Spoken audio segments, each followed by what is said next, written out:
Deb's comment to me for June 2nd about had I delivered my gift. And I thought it was a new comment. And I thought, no, my time is just weird.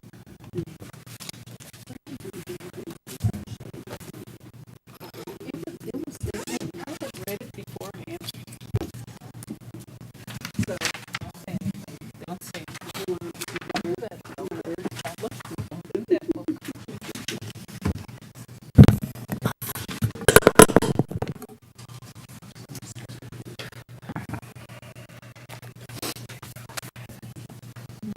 Gives her as much time as she can get.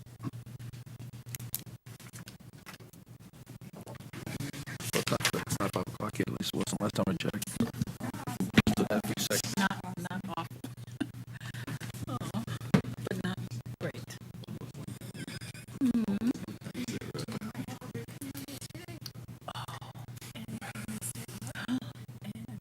Okay, it's 5 o'clock. Good afternoon, ladies and gentlemen. I call to order the regular meeting of the Sierra Vista City Council for June 25, 2020.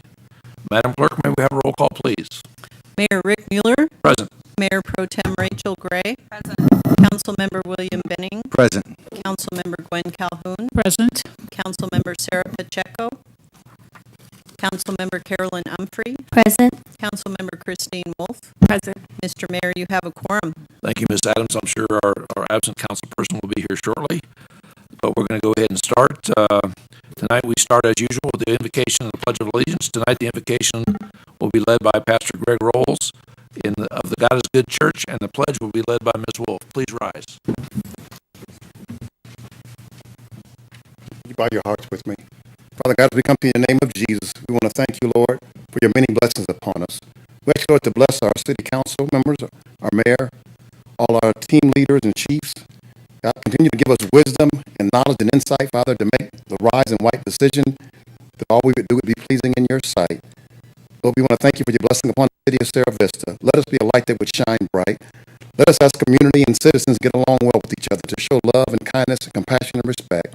Father, we take time to pray for those, Father, who have needs. Whatever those needs are, Father, may those needs be met as you work through us. Lord, let these council meetings move, Father, swiftly. Let them move, Father, kindly and politely. Let the workers be honored in what they do, as we thank you for their service, Lord, as each of them serve, even their family serves. So bless them and keep them safe, Lord. Bless their coming, their going, their lying down, their rising up. Teach us all, Lord, to get along and to be compassionate with one another. We desire your will to be done as you continue to bless this community of Sierra Vista and those who are round about us right now, that we be a bright light. We'll give you all the praise and all the glory for it. In Jesus' name, amen. Please join me in the pledge. I pledge allegiance to the flag of the United States of America and to the republic for which it stands, one nation, under God, indivisible, with liberty and justice for all. Please be seated. Thank you, Pastor. Great job as usual. And thank you, Ms. Wolf. Item number one, I ask the Mayor Pro Tem to introduce this one for us. Thank you, Mr. Mayor. I move that the agenda for the regular city council meeting of June 25th, 2020 be approved as written. Second. It's been moved in second. Any additions, corrections, comments, discussion? Seeing none, I'll call for the question. All those in favor? Opposed? It's unanimous. Thank you very much. We now move on to the city manager's report. Mr. Patucci. Thank you, Mayor Mueller, members of the council.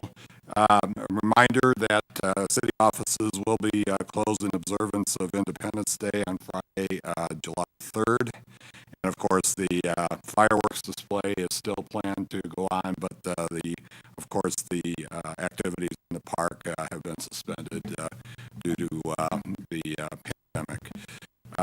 So those will be on, of course, the July night on Saturday.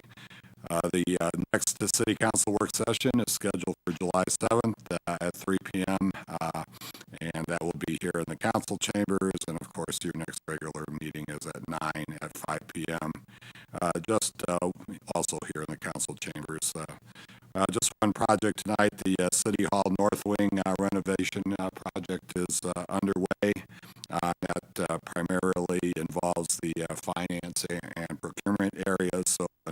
those people will be working from home, which isn't anything new for them since a lot of them have been doing that already. So that's all I have tonight. Thank you. Thank you, Mr. Patucci. Any questions for Mr. Patucci on his report? Yeah, just Ma'am. real quick. Can you explain how people might watch the fireworks if they can't see it from their home, where they would go? Mr. Mayor Mueller, Councilwoman Humphrey, we're going to allow people to park in the area and come and congregate, but I envision and what I would like to encourage is people find other areas where they can spread out, like the Rothridge Center and the parking lots, businesses, and be able to watch from there, and still should be able to see a good show. Okay, thank you. Ma'am? William had his hand up. Oh, I'm sorry. Oh, no problem, Mr. Mayor. Just to help Council Humphrey out and everyone else listening, the Rotary's also working together to live stream it. So it should be live on Facebook, and we're working on some other things also. So it should be coming out soon. Look for a message from Randy Suskin or the Sierra Vista Rotary. Okay. All right. Next, we'll go to a public hearing item number 2. Ms. Humphrey. Thank you, Mr. Mayor. I move that Resolution 2020-032, interim permit, new license, limited liability type of ownership for a Series 12 liquor license for Maria Guadalupe Ramos on behalf of Ramos Brothers Sierra Vista LLC, doing business as Taco Hero, be approved. Second. It's been moved and seconded. Mrs. Adams, may we have the staff report, please? Mayor Mueller, members of council, the application before you is for an restaurant liquor license for Taco Hero. As mentioned at the work session on Tuesday, yes, there was a license place at this business. The business has changed hands ownership. I believe it's still in the same family, but official ownership has changed corporate-wise. And since a restaurant liquor license is non-transferable, they have to get a new one. So that is why they're going through at this time.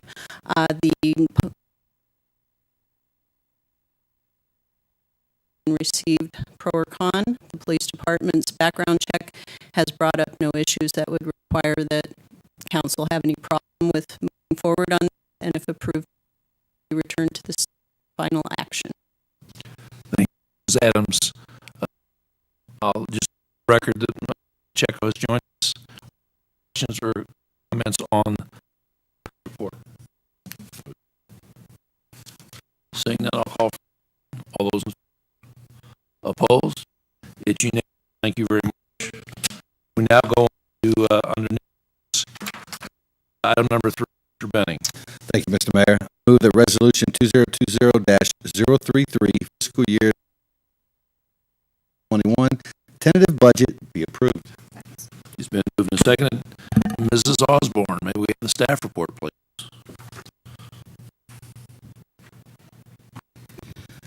Mayor, members of council, the city's fiscal year 2020-2021 tentative budget is proposed in the amount of $86,140,629. Council adoption of this resolution in pursuant to AR 42-17105 budget will be kept. This means that the final budget may be less or equal to the tentative amount, not exceed it. State forms and with the summary of changes for the tentative budget book been included with the resolution. There has been one public comment received in place in the reading room. I do have it if you want me to read it. A reminder that the approval of the final budget is scheduled for July 23rd, and the resolution to adopt the property levy is scheduled for August 13th. And I'll be happy to answer any questions. Okay, before you do that, one member of the would like to address this issue. And Mr. DiCarlo, please come forward. You've been here before, but I'm going to go ahead and say this anyway because we've got some other people speaking later at the call to the public. Basically, you've got 5 minutes. We have a light system that runs from green to yellow and starts flashing red when your 5 minutes is up. When that happens, I will ask you to conclude your remarks. Mr. DiCarlo. Thank you, Mr. Mayor. Michael DiCarlo, North Catalina Drive, Sierra Vista.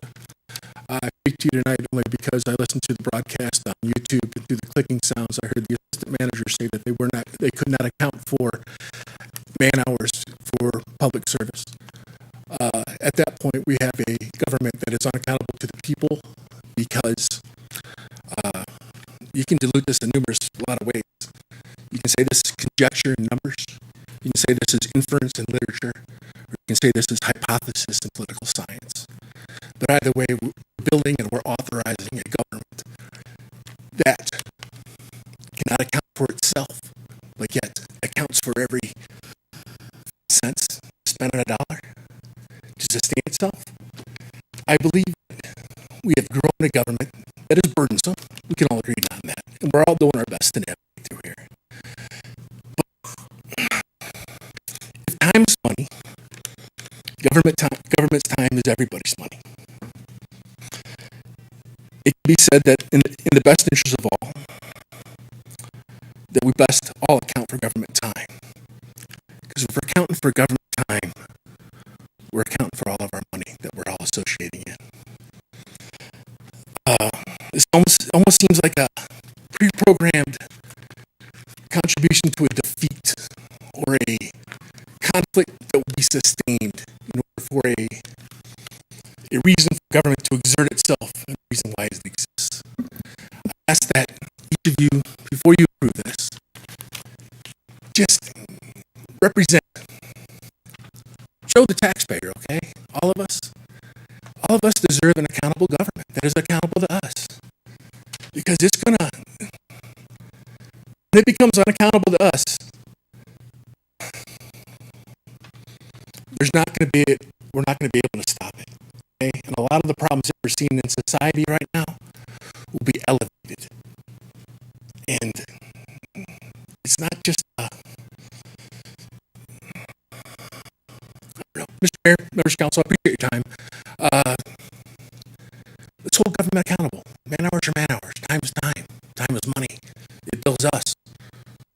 It's not that we can build them. They come and collect no matter how it's going on. But keep that in mind before you approve this. Thank you very much. Thank you for sharing your concerns, Mr. DeCarlo. And one of the things you mentioned, all the clicks. We do need to improve our systems so people will hear things properly. Quite frankly, I don't recall that statement from the assistant city manager. But the bottom line is I'll go back and check. And we do have money in the budget this year, I believe, to enhance those systems. So hopefully that will help. Assuming you approve this So resolution tonight, if we Mr. approve the Mayor, resolution. we'll be Okay. starting on it immediately. And as Ms. Osborne mentioned to us, all we're doing is approving the cap tonight. The final vote will be later on. So, questions for Ms. Osborne? Discussion about the budget. Ma'am. I would like to comment for those who may not be aware. We have discussed the budget for the past, how many months? We have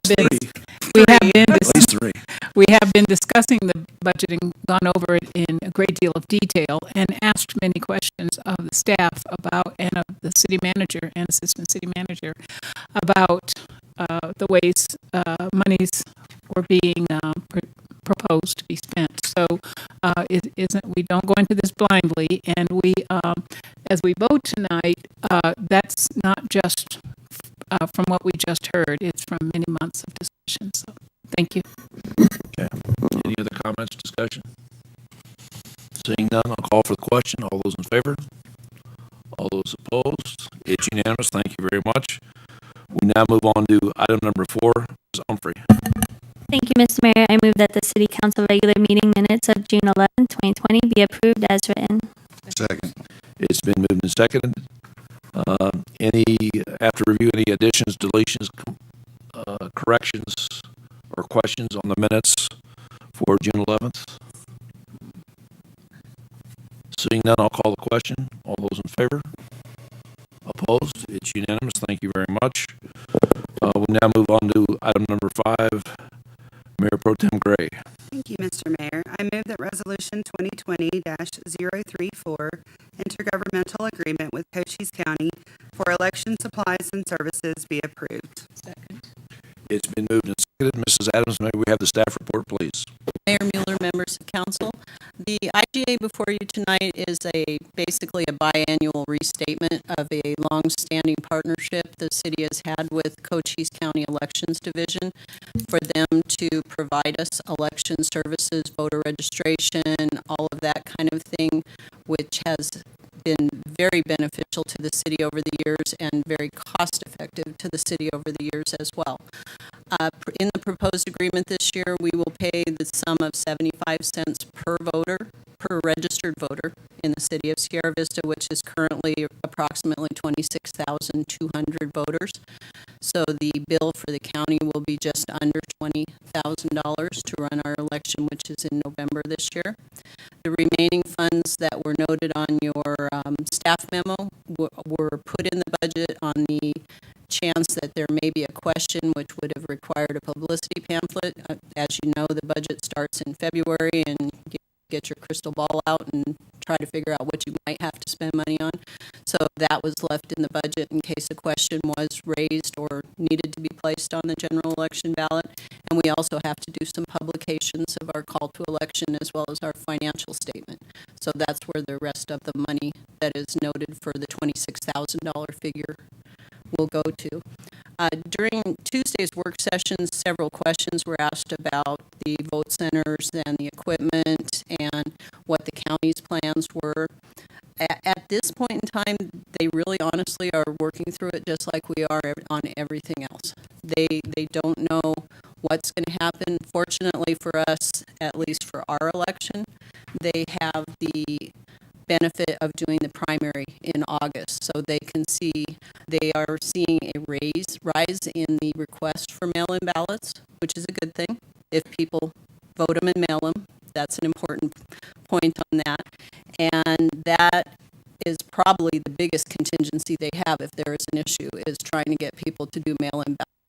It's not a lifetime commitment. This is something that voters can do for an election cycle and then go back to going to the polls when it's a little safer in a few years. It's entirely up to them. But a lot of the issues that happen at polls are not because there's a lack of equipment or places to vote. It's people who have mail-in ballots who come to the polls to vote, and they have to be processed as provisional, which takes time.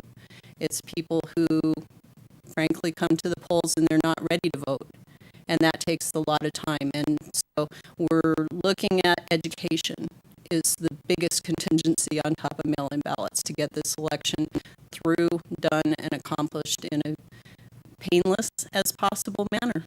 And if you have any other questions, I'd be happy to answer them. Thank you, Mrs. Adams. Any questions for Mrs. Adams? Yes, ma'am. Thank you, Mr. Mayor. I just want to ask, I know you said that you were prepared for about 26,000. If we have more, and hopefully, because I know our population is more, and I would love to see more people come out, is there something that we can do if we do, fingers crossed, get more people come out to vote? Mayor Mueller, Councilmember Wolf, absolutely. And like I said, it is unlikely at this point that we'll have a question on the ballot. So that gives us a good $5,000 extra right there as far as a cushion. So if our obligation to the county goes up in a good way, then absolutely it will be covered. And if we didn't have the money, we would find the money to pay for it, because this is one of the basic things that government does, is let the people vote. Thank you, Ms. Adams. So if I can interpret your answer, what you said was vote.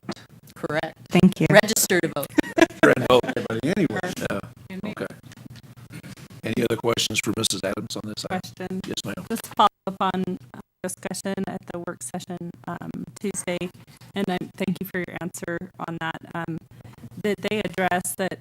So 4 years ago was the first time they did vote centers as opposed to having assigned polling places. That is correct. And did they address, kind of changing how that was working at all, or they are just waiting to see if more people vote by mail because of the pandemic, or because they had, everyone went to one voting center instead of going to others?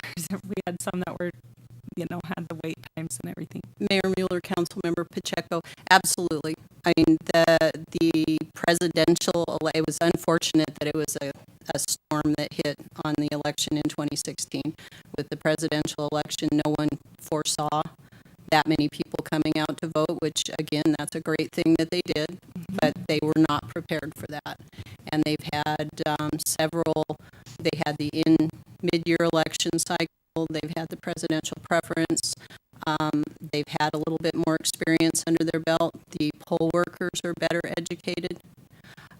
We do have a higher rate. We've got 65% of the voters registered in Cochise County get mail-in ballots. So those numbers are going up, and so I believe that Ms. Mara, the Elections Division Director, is optimistic that all of the processes will be a lot cleaner this time around, just because they have been able to see what didn't work and what did work and make some adjustments for that. And like I said, they get the dry run of the primary because the general will obviously be the large election for the year, and that will allow them to make some adjustments after the August election if necessary. Okay. Any other questions? Discussion, seeing none, I'll call for the question. All those in favor? Opposed? It's unanimous. Thank you very much, Mrs. Adams. We now move on to item number 6, Mrs. Calhoun.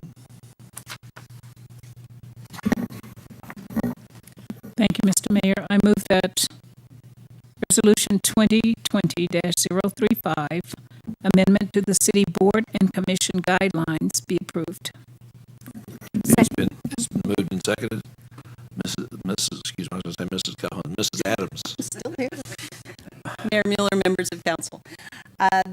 With the change in the structure of the city boards and commissions that recently passed council at our last council meeting, I was requested, and we did some revisions to the commission policy and procedure guidelines to separate out the differences between the two commissions, which the regulatory commissions are going to be operating as they always have and are under a lot of state statutory obligations for open meeting laws. What was added to the council guide or the commission guidelines were the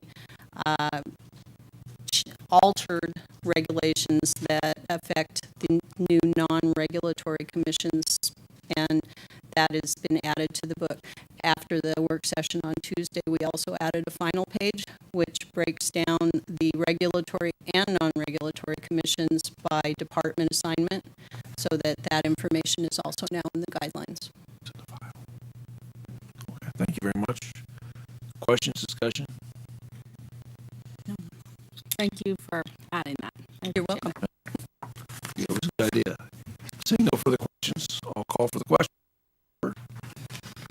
Opposed? It's unanimous. Thank you, Mrs. Adams, and thanks for everybody that's worked on that for, I don't want to say how many years, but a lot of people sitting here on this side of the desk as well as staff that helped work on that, and it's appreciated. We now move to item number 7, Ms. Wolf. Thank you, Mr. Mayor. I move that resolution 2020-036, final plat holiday at Pueblo del Sol, Phase 5A, lots 1 through 29 be approved. Second. It's been moved and seconded. Mr. Pregler, may we have the staff report, please? Yes, you can. Thank you, Mr. Mayor. I'm waiting for the map to show up on the screens here. If they could get that on the screen. Perfect. Thank you. Thank you, Mayor Mueller, members of the council. Yes, Castle & Cook has requested that the final approval for the holiday at PDS Phase 5 final plat.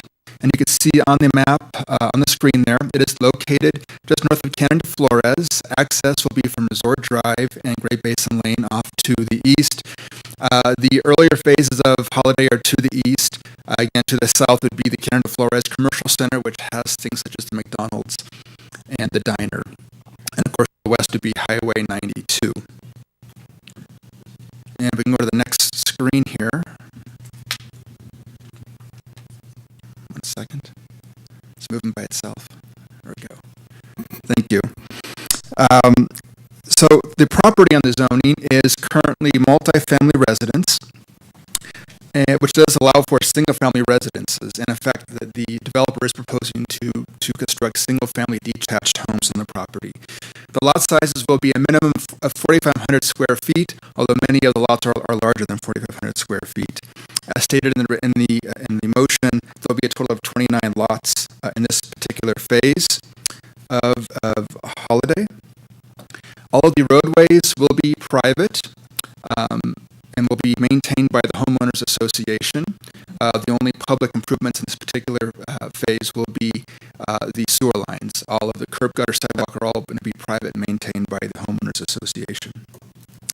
The Pueblo del Sol Water Company actually received a designation of water adequacy on May 17th, 2013, so they are meeting the requirement from ADWR and from the Development Code to ensure that there is adequate water supply for these phases of Holiday. Now, City Council did approve the preliminary plat on October 10th, 2019. At that time, there were a total of 59 lots, and so what's going to happen is the developer is splitting the preliminary plat into two separate final phases, Phase 5A, which you have before you tonight, and Phase 5B, which will be coming to you at some time at a future date. The DRC did approve the final plat for 5A on June 17th, which was last week, and so it's brought for you tonight for your final action on this item. This concludes staff's report. Just remind you is when you have a big audience like this, it's a good idea to say Design Review Committee instead of DRC, so everybody knows what you're talking about. That is correct. The Design Review. Always an opportunity for training, right? Actually, it's the Development Review Committee. That's correct. And I do also want to introduce Mr. Rick Hoffman, who is here from Cowson Cook, who can answer any questions you may have regarding specifics on the project. Okay. Well, thank you for being here. Staff. Any questions? I know I look like staff right now, but Well, you're smart. still on council, Yeah, right? you're still smart. Comments, questions? Yes, ma'am. Mr. Kaufman. Mr. Kaufman, have you decided to split just for market conditions and to keep up with this? And if Jeff said it, I apologize that I didn't hear it.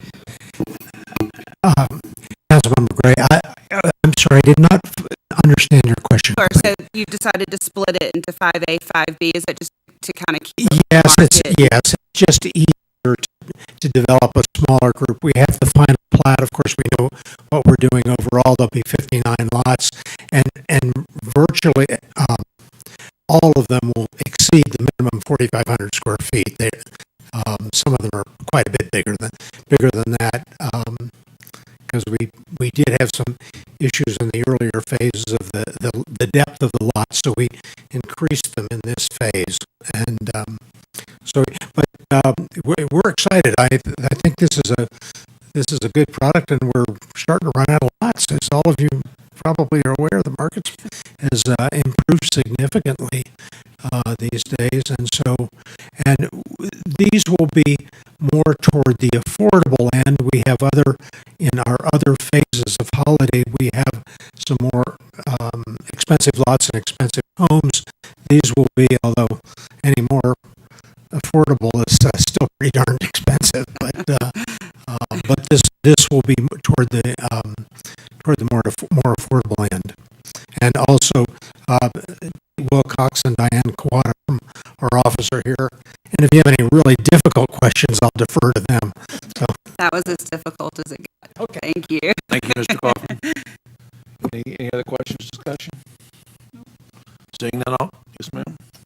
I guess just out of curiosity, when will the building start, and how long do you think it'll take to finish this phase? well, if I had that kind of a crystal ball, we're going to start quickly on the development, and we would hope to sell these out. I mean, we would hope to be into you probably in, I don't know, we're talking about maybe 6 months for the next for the final plot for the remaining group. That we would, we're not going to do them. We want to be able to move through the whole thing consecutively. So I would expect we'll sell these out in a year, maybe year and a quarter, and but be back to you before that time for the next phase for the remainder of the 59. Thank you so much. Seeing no other further questions or discussion, I'll call for the question. All those in favor? Opposed? It's unanimous. Thank you very much. Congratulations, Mr. Kaufman. We'll now go to item number 8, Mrs. Pacheco. Thank you, Mr. Mayor. I move that resolution 2020-037 187 Fry Boulevard and North Garden Avenue intergovernmental agreement with the Arizona Department of Transportation be approved. It's been moved and seconded. Mrs. Flassar, may we have the staff report, please? Mr. Mayor, members of council, this agenda item will approve amendment number 2 of the intergovernmental agreement between the city and the Arizona Department of Transportation for the Fry and North Garden project. The major change is to extend the project timeframe by 6 months due largely to COVID-19 impacts. COVID has already resulted in a variety of delays, and the full impacts are not yet known. The city of Sierra Vista is not alone in this struggle, certainly, and although we are, to the best of my knowledge, the first local government to ask for an extension, I doubt we will be the last. The other change is a modest amount of additional money from unobligated funding, totaling just under $200,000. The total obligation authority now available through the Sierra Vista Metropolitan Planning Organization is $3.13 million, with about $2.18 million coming from the HERF Exchange program. I'd be happy to answer any questions you may have. Thank you, Mrs. Flassar. Questions? Yes, ma'am. So what kind of timeline would this put us on to ask for this extension? Mr. Mayor, Councilwoman Pacheco, this time frame will put the design, it was originally anticipated to be completed by the end of this calendar year. It will extend it until the middle of next year, June 2021. By June 2021, we have to obligate the funding for construction, and construction would go about a year from that point. Okay. And that's so design and it will be done by June 2021. According to our current schedule and barring any additional delays, yes. Yeah, and let you know, the mayor keeps pushing them to get the design done as soon as they can so they can obligate the funds and potentially look at next summer actually doing some road work rather than waiting another year till the winter's over, or we're having to wait till after a potential monsoon season, because obviously you don't want to build in a monsoon season. And obviously, we would hope that this is the worst case scenario, exactly. but it's just so difficult to say right now what we're going to look like 3 months from now or 6 months from now. So what she's telling us is she may not get another request for extension for another 6 months from the design folks. Right. Although, again, they're in the same boat that we are in terms of impacts, and those are being felt statewide, nationwide.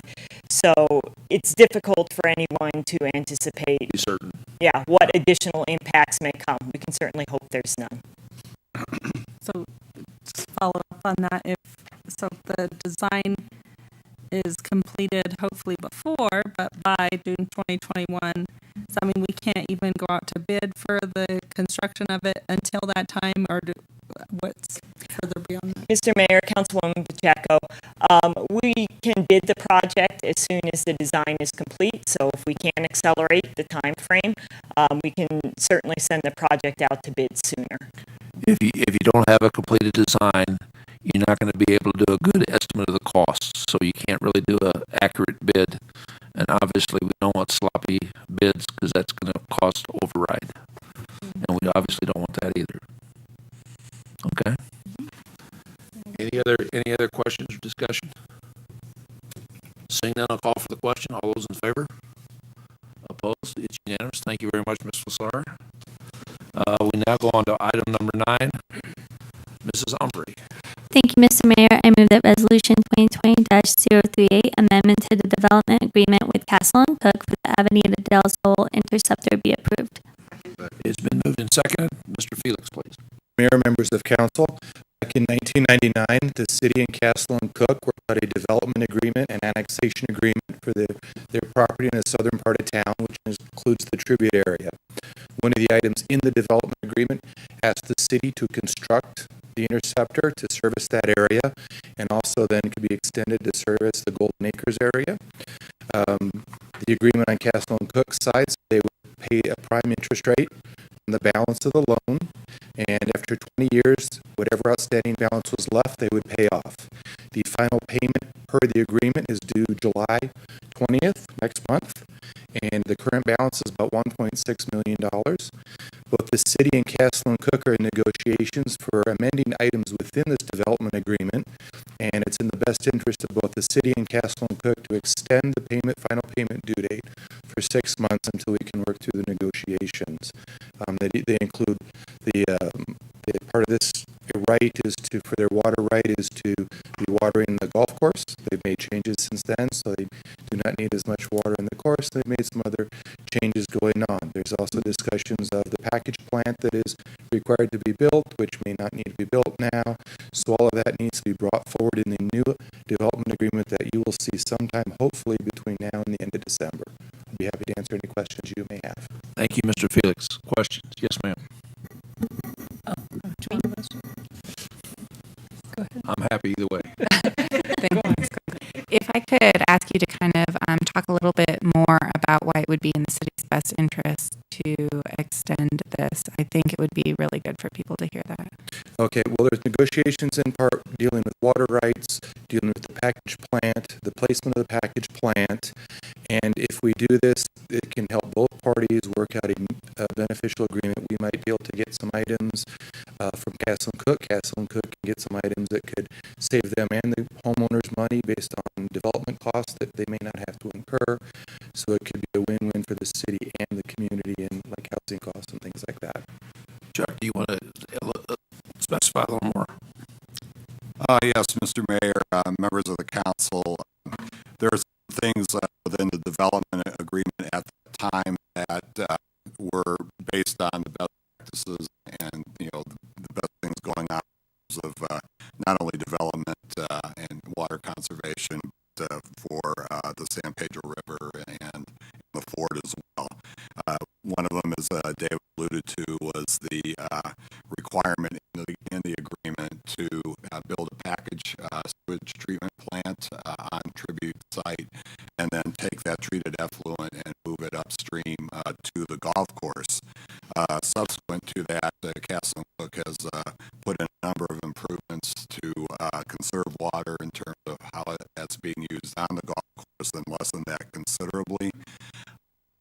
And also the need now for a package plant seems to have diminished. And of course, the package plant was developed and paid for out of sewer connection fees. Then the city would ultimately then take responsibility for the O&M of that package plant. Then we would have O&M of the package plant as well as at our current facility. So by eliminating that and renegotiating, we can save the city, I think, considerable funds in O&M for the sewer fund in the future. Thank you, Chuck. Thank you. Thank you, Mr. Mayor. Is it likely that the negotiations would change this amount of money that was the final payment? Mayor Mueller, Councilmember Calhoun, obviously the loan still accrues interest during this time, so obviously Castle Cook has an interest in getting this done as those funds continue to accumulate. We are anxious to get this finished as well. But what needs to be worked out is an acceptable payment plan to satisfy the debt. So that's what we'll be renegotiating as part of the agreement as well. Thank you. Questions? Thank you, Mr. Felix. Seeing none, I'll call for the question. All those in favor? Opposed? It's unanimous. Thank you very much. We'll now move on to item number 10, Mr. Benning. Thank you, Mr. Mayor. Mr. Mayor, I move the resolution 2020-09, second amendment to the intergovernmental agreement Metropolitan Planning Organization be approved. It's been moved and seconded. Mrs. Yarborough, may we have the staff report, please? Thank you, Mr. Mayor, members of council. Staff have worked on updating this agreement over the past year with the Sierra Vista Metropolitan Planning Organization Administrator. There are a number of changes. Overall, they are to better specify the terms and conditions under which we operate this agreement under and to improve practices. And so, in short, the three major changes in this agreement are to change from contributing a $30,000 income match, which was used as matches for projects that were being done each year, to a cash match, which is tied exactly specifically to the projects that are in the upcoming work plan for the year. If any money should be left over, that money could be rolled over to the next year for use to apply to other matches. That was not the case with an in-kind contribution. Any money that was not used did not roll over.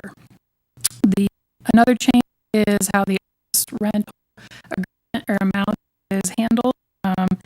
The average cost of similar types of office space in the city was evaluated, applying a $14 per square foot per year to the 340 square feet that the MPO uses for an amount of $4,760 per year.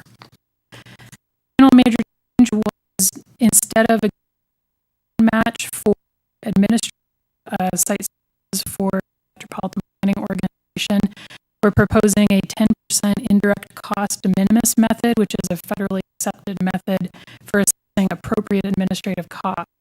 This would allow the city staff to change from tracking their hours specifically for PO services and billing that amount per hour, depending on the staff, assess hours to a 10% cost of their actual monthly expenditure. It's my understanding the MPO board approved this amendment at the amended IBA at their meeting on May 21st, and the specific cost impacts to the city will be the cash match is budgeted at $50,345 for next year. The revenue to the city for site services is budgeted at $68,663 and rental income at $4,760. Those are and were included in your tentative budget. Happy to answer any questions. Thank you, Mrs. Yarborough. Questions for Mrs. Yarborough?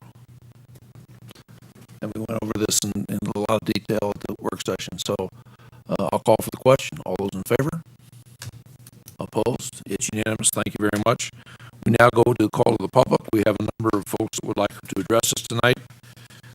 If you want to speak tonight, you haven't already provided me a piece of paper with your name on it, I would ask you to do that now and get it to, where's Maria?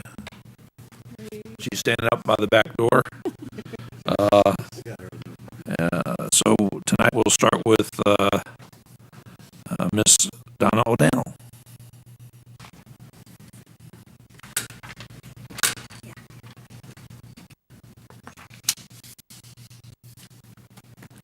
And again, you got 5 minutes, and just, sir, when you get a chance, just move the microphone down.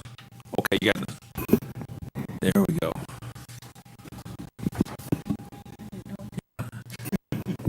And you don't need a driver's license.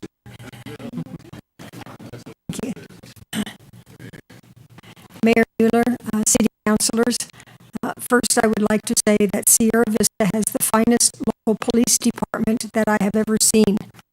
I've lived in many U.S. cities, including 12 different states, and none compare with the excellence and professionalism with which we are blessed in this city.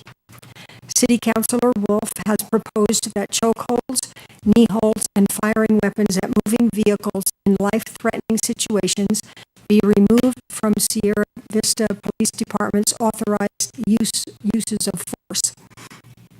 It is illogical to remove these from the toolbox our police have simply because a chokehold was used improperly in Minneapolis, which presumably caused the death of George Floyd.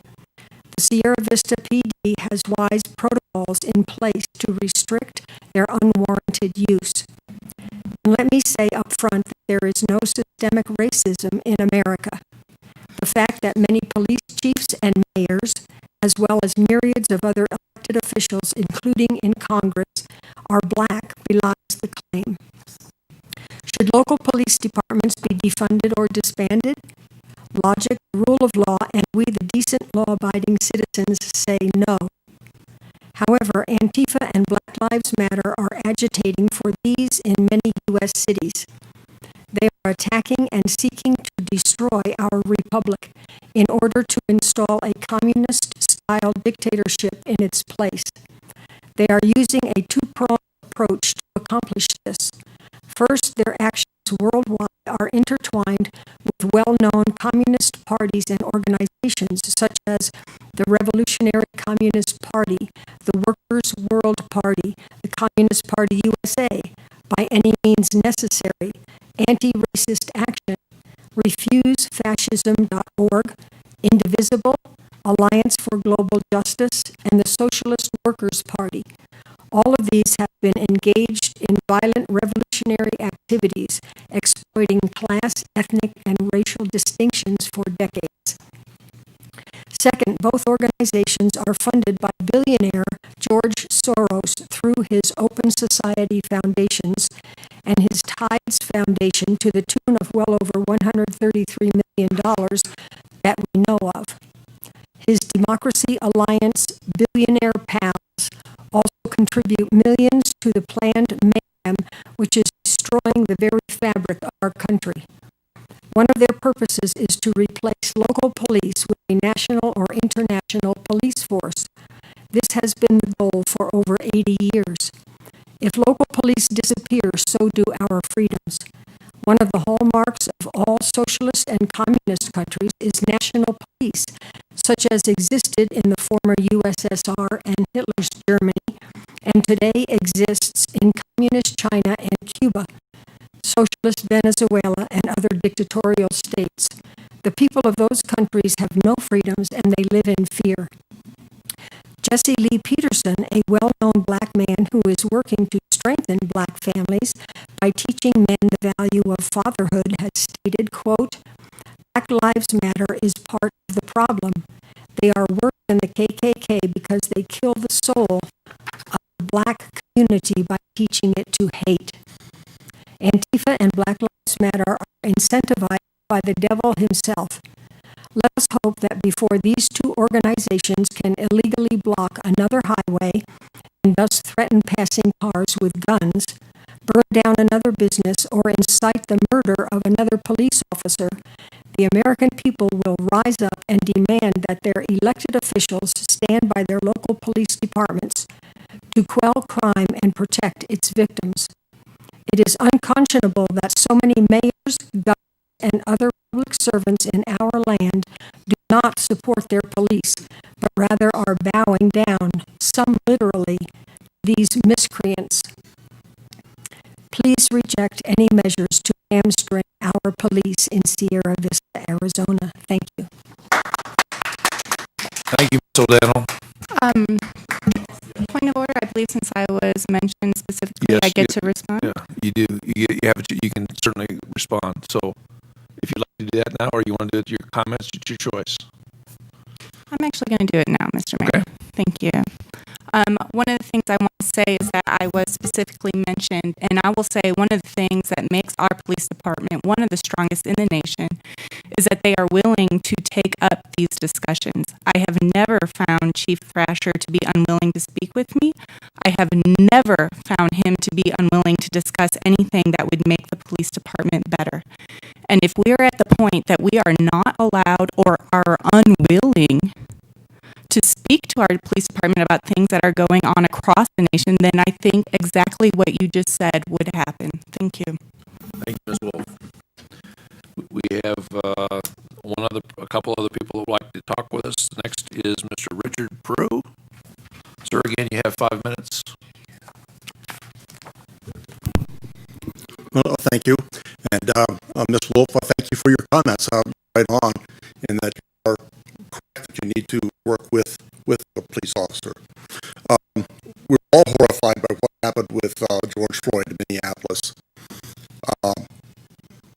But I believe that your intent here is to make sure that something like that would never happen in Sierra Vista. And that's an admirable way of thinking. The problem that I see is that when you just say that you want to just ban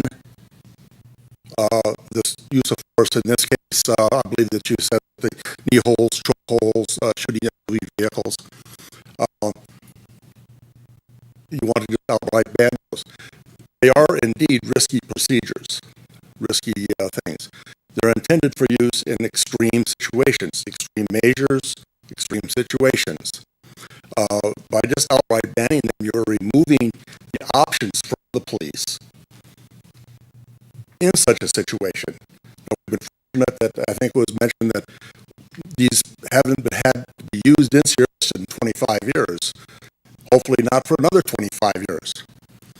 But just to outright ban them is taking away the options. And we don't want to do that. An example would be as an analogy. Let's say you're driving down the street and a child runs out in front of your vehicle. Well, what can you do? It's against the law to do nothing. You can't just continue on and hope for the best. That is nothing but risk and absolutely no benefit. But you do have options. You can brake, you can sound your horn, you can swerve to the left, you can swerve to the right. What you do is going to depend upon the situation. How far away is the child? How fast are you going? Are the streets wet? Are they dry? What is your previous experience? You have to take all this into consideration quickly and choose from those options. You can choose one or several of those options. But swerving can have risks too. If you swerve to the left, you may go into oncoming traffic, hit another car, kill somebody possibly. You swerve to the right, you may hit a parked vehicle, or worse, you run up on the curb, or even worse, run up the curb and hit a pedestrian. So if, let's say the state of Arizona legislature said there's just too much risk in swerving, you as a motorist can no longer swerve in a situation like that. You can consider that irrational. Now your set of options is narrowed. There's no benefit to that. That's all risk. The same thing with use of force. Yes, there is risk, but there's also benefit. Let's not react strictly based on risk. Let's look at the benefits also. There's other ways to deal with a situation like this. Discussing and working with the police and the council, that's the way to go.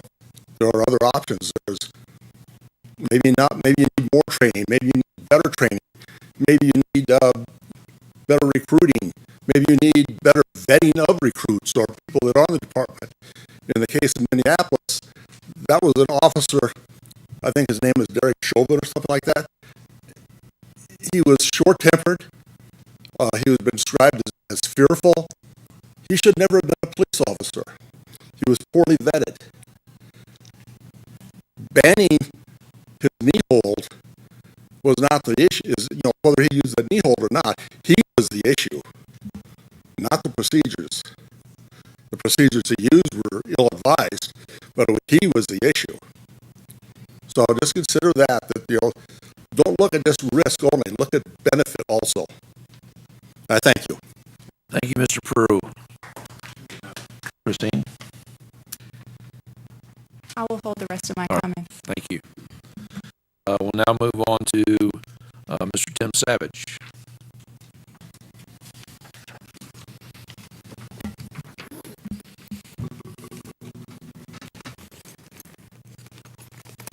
Mr. Mayor, City Council, thank you. I appreciate your time. What concerns me about the chokehold discussion is the fact that the police have a very difficult job. One of their jobs is removing violent people from the streets. Now, resisting arrest is a felony. The people that wrote the law decided it was a felony rather than a misdemeanor and gave us some idea of the severity of that. Thankfully, I've never worn a pair of cuffs. I'd really rather not. I've got some bad shoulders that would be very painful. But if I'm stopped by a policeman, by a cop, and I say that most respectfully, Chief, certified officer of the peace, I'm going to be compliant. I'm going to do what he or she says. I'm not going to have been drinking. I'm not going to have been doing drugs. And I think the chief will probably give you figures as far as how often is noncompliance due to drugs or alcohol. That's it would be a very interesting discussion. And Ms. Wolf, thank you for talking with the chief. I don't know if you've ridden with some of the officers or not, and I would advise all of you, get out and ride with them. Try a Friday night about 10 o'clock or 11 o'clock. You'll have an interesting ride, I guarantee you. You may see some things that you don't want to see, but these are young guys. They've got a tough job to do. I don't feel comfortable trying to tell the chief how to do his job. I know you have a responsibility there, but what I'm asking you to do is think very carefully, very long and hard, talk with the chief, ride with his men and his ladies, see what their job is. And in that process, you're going to ask questions about chokeholds, knee holds, use of tasers, use of deadly force. Sometimes they have to do that. I want the police officers and the cops to go home at night to their families. Amen. Thank you for your time. Thank you, Mr. Savage. No? Okay. I'm more than willing, but I'll we now go to comments and requests for council. And guess who's first, Ms. Wolf? Oh, thank you, Mr. Mayor. That's awesome. I appreciate it. So here's what I want to start out with, and actually I was not really going to say anything today. But here's what I will say, is I'm really concerned that people think that the life of one man doesn't matter and how he died doesn't matter. I find that really concerning, and how he died doesn't matter, and I find that very concerning, number one. I'm also worried about people unwilling to have a legitimate discussion between council and the police and the people, because that's what needs to happen, because we agree to be policed by the police, and if we do not agree with what they're doing, then we need to speak up. We allow them to police us, and we should. We cannot have a country where we don't have police. That doesn't make any sense. It doesn't make any sense in any way. But we need to make sure that we agree with what they're doing and that we can fully support them in everything that they are doing. And I don't understand why a discussion is so scary to people. You know, I have a lot of respect for police officers. I'm actually a former prosecutor, so if you're asking me if I've ridden with police officers, yeah, I have. I've ridden with them many, many, many times. I've actually been to several of their funerals, and these were very dear friends of mine that I actually went to Thanksgiving dinner with. So yes, when I say these things, I'm not saying these things because I am against police officers in any way. And in fact, the more we work on de-escalation, the safer our police officers are. And you can look at the numbers. And if we de-escalate, then not only are our police officers safer, then our citizens are safer.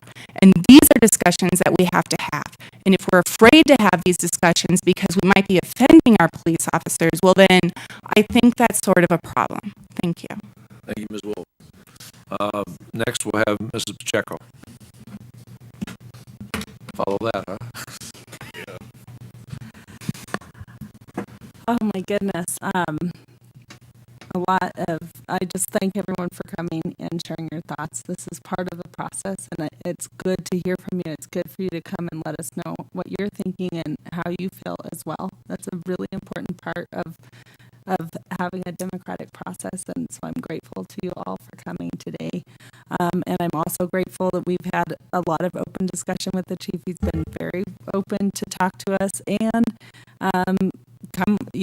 I might have to take him up on that. He offered all of us a ride along also, so we've been offered that opportunity as well. I've been on, I think, ride-alongs with the sheriff's department in a previous position before I was on council, but have not been with one of our police officers. So I've been on ride-alongs before with other members of law enforcement, and I think that's a great idea. But I'm grateful for the discussion, and I do agree with Christine that this discussion is important to have, and y'all are a good part of that. You're important that you're a part of it. So that's all I would add to that. But thank you so much. Thank you, Mr. Pacheco. We now go to Mrs. Humphrey. Thank you, Mr. Mayor. I'll second those things. I really appreciate you coming out to speak to us, and it's good to see Mr. DiCarlo again, and Donna. And I agree with, maybe it was more than one of you that said we have the best police force. I fully believe that. And I want to keep it that way. So that's why we're open to discussion, and we will come. We're always good at making those choices on a consensus. If any changes are made, it will be with the community and by hearing you. And so thank you for coming to share that with us. And I hope everyone has a happy and safe 4th of July. Thank you. Thank you, Ms. Humphrey. Mr. Benny. Thank you, Mr. Mayor. Not the comments I was expecting tonight, but I'm glad individuals came out and spoke. I was understanding we're charged here with bringing stuff to the table and starting those hard discussions, whether someone likes them, doesn't like them. It gets our community involved and gets y'all come to talk to us. So I appreciate that. I also appreciate the courage it takes to stand up and say we need to have this conversation. So I thank you, Councilwoman Christine.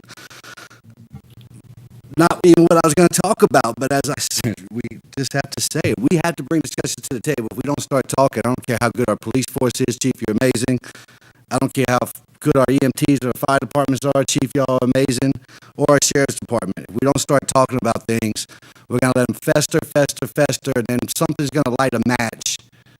And we're going to have anarchy, and we're going to have crazy stuff going on in this world instead of looking out to your brother and sister and say, I appreciate you, thank you. I also agree that it's important that for not only our citizens to hold us accountable, but for ourselves to hold ourselves accountable from every level, local where it starts, all the way up to the mess we have in Congress and the Senate. It is stupid crazy, but we have to hold each other accountable. And I want to hit some numbers. We've decreased our budget by $4.2 million from last year to this year. We've decreased our debt by $17.5 million in 9 years. If you run your own budget, just try to eliminate $5,000 car loan from your budget in 5 years. Some people can't do it. We've been able to do this. One of the biggest things hurting us is our PSPRS.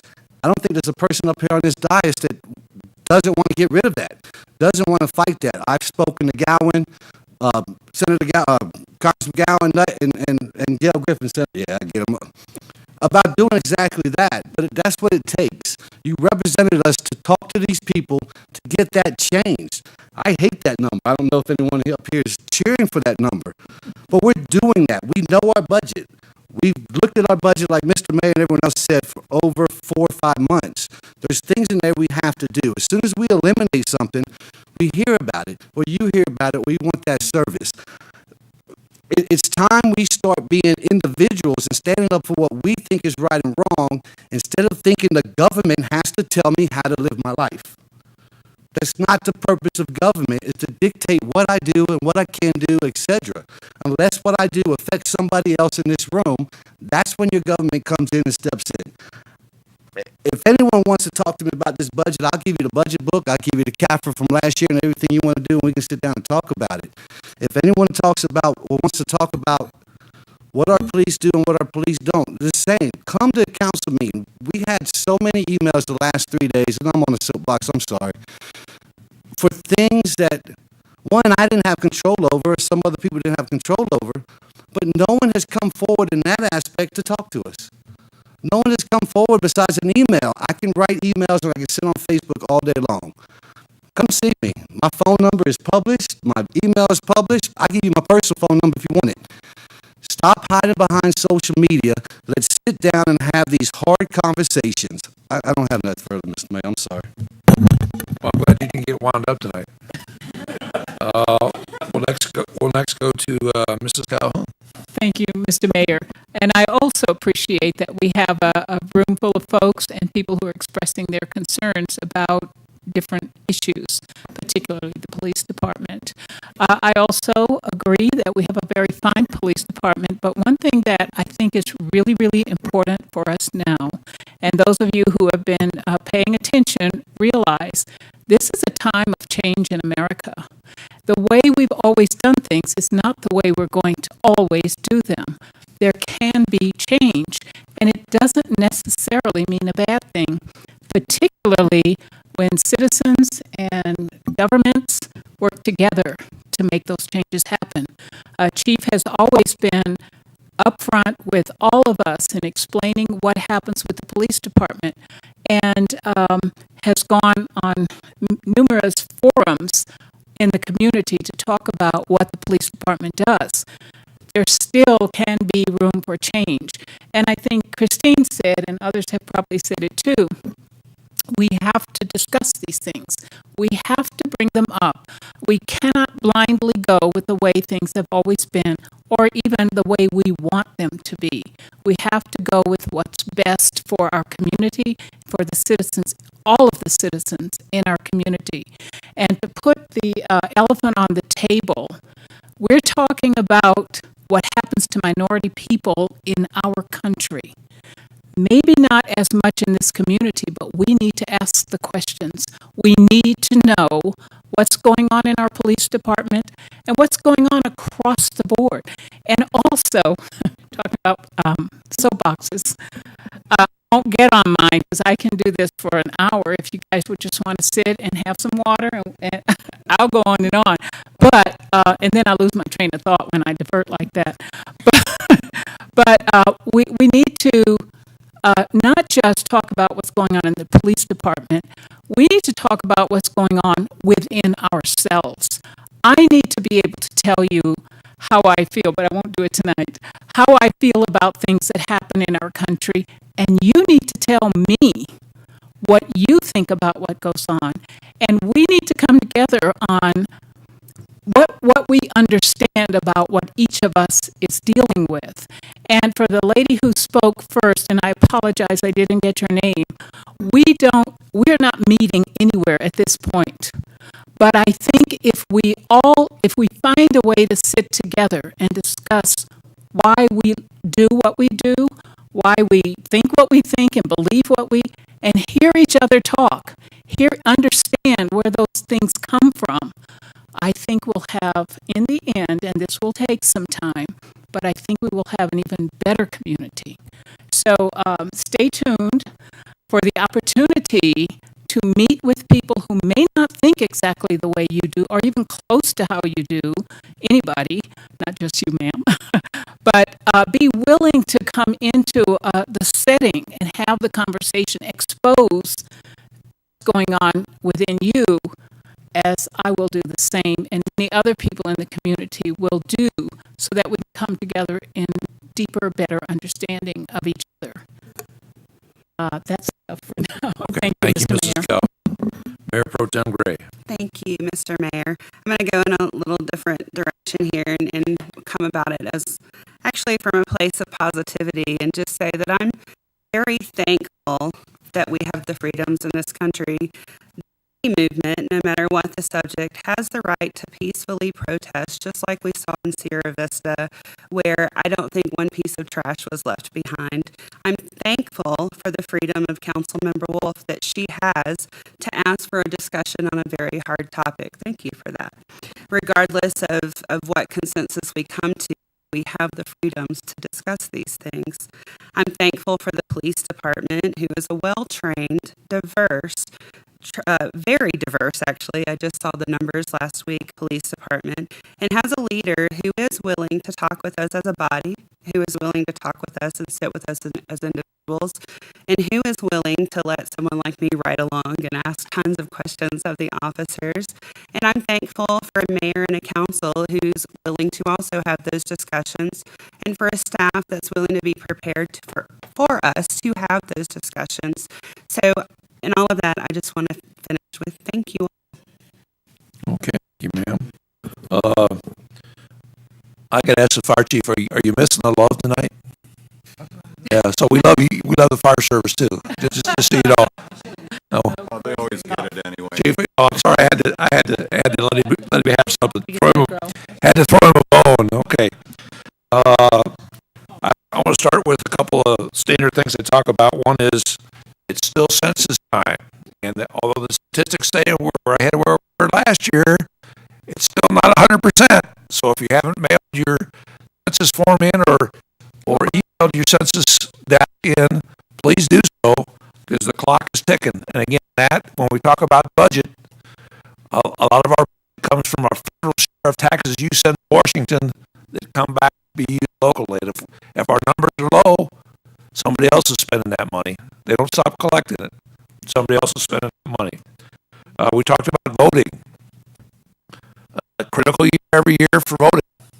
The city doesn't have a primary. We do have a general, but there are other offices that are critical for you to go out in the primary. So by all means, if you're not registered, get registered. If you think it's a good time with COVID to have an absentee ballot, fill out that form and get that. And they need help at the voting centers of the county. So it's a 16-hour day. They don't give you, they pay you, but that's not a lot of money, but they feed you lunch. So weigh that. And of course, you're probably going to have to wear a mask, etc., to make sure that people are protected, you're protected, and the people around you are protected as well.